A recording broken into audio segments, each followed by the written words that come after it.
Uh, Senator Villanueva is going to ask you a few questions. Go ahead, please. Pwede sa NBI din, tsaka Sino? Okay. Yeah, I will ask some questions to you. Thank you, Mr. Chairman. Thank you for not calling me another name again, Mr. Chairman. Thank you, Senator William. Thank you. This is to remind the chair that this is the 6th time that you missed my name, Mr. Chairman. Alam nyo, uso ngayon pag inconsistent ka, nawawala yung credibility. Anyway, Mr. Chairman, let me proceed. Kanina po ako nakikinig sa ating pagdinig, and I've been getting a lot of comments and suggestions from the public, at bilang isang hindi abogado, gaya ng marami sa mga kasamahan natin dito, siguro tanungin ko lang po, unahin ko yung NBI. And I'll be very short, Mr. Chairman. Let's talk about the process, no? Yung process of filing charges. Yung layman sa question lagi is, ano ba talaga yung proseso in filing charges? Doon sa tinatawag na probable cause. What are the proof that you can actually rely on to say that the evidence is sufficient? Just for the record, Mr. Chair. Good afternoon, Mr. Chairman. Sir, good afternoon. Yung word na probable cause kasi, sir, ano yan, it's loaded with legal term. Pag sinabi niyong probable cause, there were a lot of cases decided by the courts and eventually decided with the Supreme Court that dealt on probable cause. Pag sinabi mong probable cause, it is an antecedent fact. It is a fact, no? That, it is a fact that engenders a well-founded belief that the crime was committed and the person probably may be guilty of the crime. May be guilty of the crime. Mr. Chairman, distinguished gentleman from NBI, depends po ito doon sa crime. Tama po ba ako? Kanina nabanggit nyo, if I'm not mistaken, if it's kanina yung binanggit nyo, arbitrary detention, hindi na kailangan yung medical certificate. And kanina binabanggit din yung witnesses. Kaya ko lang po itinatanong ito, Mr. Chairman, dahil importante po na maipakita ng committee na ito at sa publiko na hindi po ito nandoon sa parte na kung saan subjective. Subjective yung pagdetermina ng probable cause. Importante na maipakita natin, and if there are laws that you want us to pass, you want us na makatulong, na mabilis, madidetermine natin. Ito, yan, may probable cause. Ito, hindi. And that's why I wanted to ask our friends from NBI kung meron ho kayong mga ganitong suggestion na kung saan pwede nating tignan. Ito naman ho talaga yung dahilan kung bakit meron tayong pagdinig. Tatandaan ko po, yung unang pagdinig pa lamang natin, nabalitaan natin na yung training na dati nasa PNP na wala, ngayon binabalik na po natin at nagsimula na pong umandar itong hearing po dyan. Nagsimula na ho kami, PNP Chief, no? Isa po ako sa co-author kasama si Senator Trillanes. Ito lang po yung gusto nating malaman at gusto rin natin malaman yung parallel process sa PNP tungkol po dito. So again, Mr. Chairman, sa ating mga taga-NBI, meron ho ba tayong magagawa sa tingin ninyo na may pupwedeng magawa ang Senado sa pamamagitan ng pagbalangkas ng mga batas na kung saan masisiguro natin na hindi magiging subjective yung decision on whether or not ito ay may probable cause o wala, o ito ay may sufficient evidence o wala? Your Honor, yung sinasabi mo na, excuse me, subjective na determination, it is always preceded by a fact. Yes. And this fact must be relevant. So, for us, for police investigation, I would say, even the NBI, parang police din kami, walang pinag-iba sa police. So, may complaint, sa Luis yung patayan lang. May Yes, sir. complaint po, Opo. and then may testigo, and then ang testigo ay yung testimony niya ay kapapaniwala naman, at saka pag mas maganda, pag a testimony must be bolstered or must be supported by tinatawag na objective evidence para magkapaniwala. Thank you, Mr. Chair. At naniniwala po ako dun sa inyong sinabi. And I just want to make sure na sa parallel process ng PNP, ganito rin ho ba, PNP Chief, yung ating patakaran sa PNP? Yes, Your Honor. We follow the same rules, Your Honor. Mr. Chairman, kanina ho, I was listening attentively to the questions propounded by our dear colleague, Senator Tito Soto, with regard to pool of lawyers ng PNP, no? May tanong ko lang, PNP Chief, ilan ho ba ang lawyers natin? At muli, tanungin ko rin po, sapat po ba ito? Kasi kaya ko nais itanong ito dahil, again, I sound like a broken record already. I've been throwing my support to the PNP and this administration and its crusade against the evils of illegal drugs.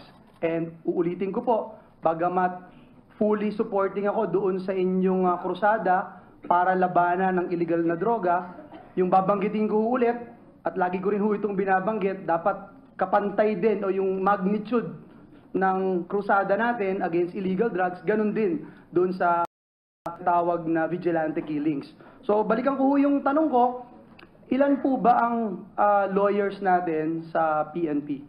Your Honor, can I ask my Director for Legal Service to answer? Thank you. Please, Your Honor. Chief Superintendent Rocky. Please stand up and state your name. Rocky, Your Honor. Please stand up, kindly stand up, please. Raise your right hand and repeat after the COMSEC. Do you solemnly swear to tell the truth, the whole truth, and nothing but the truth in this inquiry? Please state your true name. Good afternoon, Mr. Chair. I am Police Chief Superintendent Edwin Kahumban Roque, the current Director of the PNP Legal Service.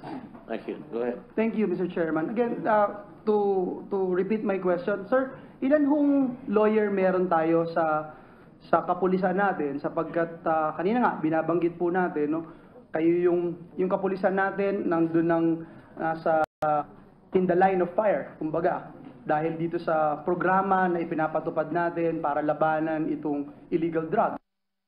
Po na maging pananaw ng ating mga kapulisan na ginagawa yung tungkulin namin, pero pag may nangyari, wala naman po pwedeng magtanggol sa amin. So gusto ko hong malaman, ilan po bang lawyers meron tayo? Just in case may mangyari, at least yung mga karapatan din ng ating kapulisan, napoprotektahan natin. Your Honor, kasalukuyan po, meron ang legal service na 95 lawyers. 95 lawyers, Opo. Mr. Chairman. How many policemen do we have? Nasa around 170,000 uniformed police, Mr. 95 lawyers representing 170,000. Sa tingin niyo ho, sapat po ba yon yung 95 lawyers? Kulang na kulang po. Nangangailangan pa po kami ng mga additional na lawyers sa PNP.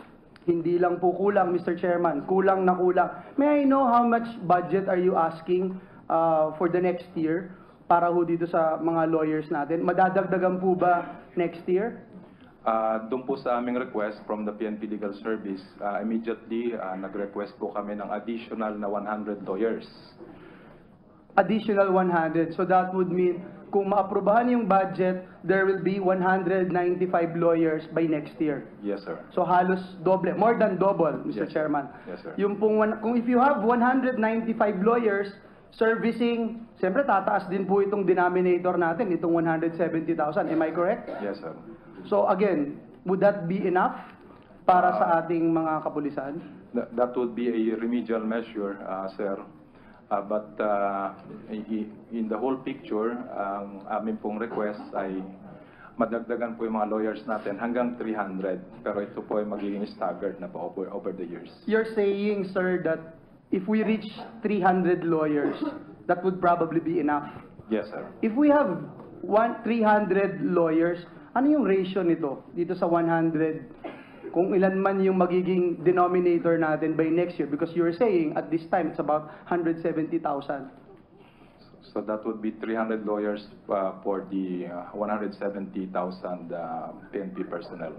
So yung ratio natin, hindi natin na-compute. Anyway, Mr. Chairman, kaya ko lang po bring up yun, considering budget season ngayon, I would like to put on record that this representation would like to pursue that request of PNP at siguro dun din sa NBI kung kulang din po yung ating mga tauhan doon para mag-imbestiga. Hindi ko po alam, may request po ba tayo for this year's budget, sir? Yes, Your Honor. Yeah. Mr. Chairman, another thing na gusto ko pong tanong, I'm not sure if it's already submitted. Yung pong data po ba doon sa mga torture cases, meron na pong submit or tinanong or hiningi na po na masubmit. Kaya ako po itinanong ito, Mr. Chairman, at gusto ko rin pong i-raise sa ating committee sapagkat gusto nating ipakita dito na ang ating PNP, wala rin tayong sinasanto kahit kabaro natin pag mali ang ginagawa. We are not tolerating yung mga tiwaling pulis, yung mga trigger-happy na pulis, hindi rin natin pinapalampas itong mga ito. So kung wala po, Mr. Chairman, I would move that we can, if we can ask for the data nitong mga torture cases, perhaps malaman din natin sa ang region prevalent. And siguro yung huling itatanong ko, Mr. Chairman, sa ating PNP, meron po bang mga cases ng natungkol dito sa killings na pinag-uusapan po? Have there been cases of convicted policemen?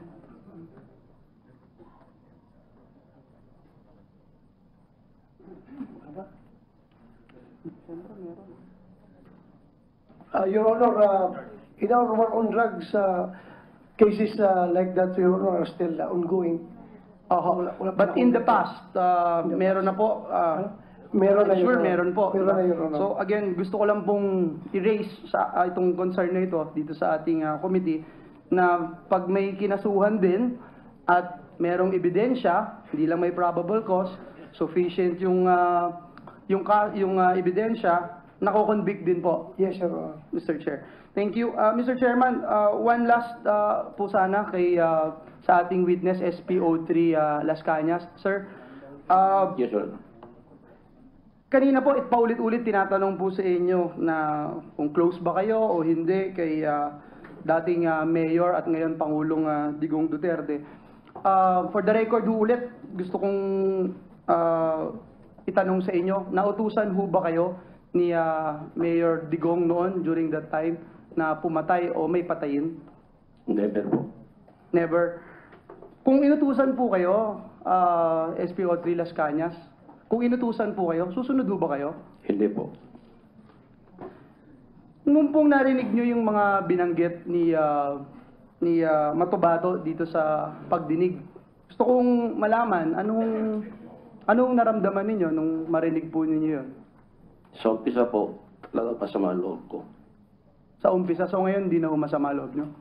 Yung second appearance niya dito, naawa ako sa kanya. Naawa, bakit ho? Sa tingin ko, Gusto ko lang malaman, no, Yes. Mr. Chair, kasi una, nainis kayo. Maaawa ba kayo dun sa isang tao sinasabi, mamamatay tao kayo? Naaawa ho ba kayo dun sa isang tao na sinasabi na kayo kung ano iutos sa inyo, gagawin ninyo? Tama man o mali? naawa ko in the sense, Your Honor, na nagamit lang siya. Nagamit? Personal ko po, yun, observation at opinion. Bakit nyo nasabing nagamit? Bakit nyo nasabing nagamit? Halimbawa po, meron pang isang dokumento dito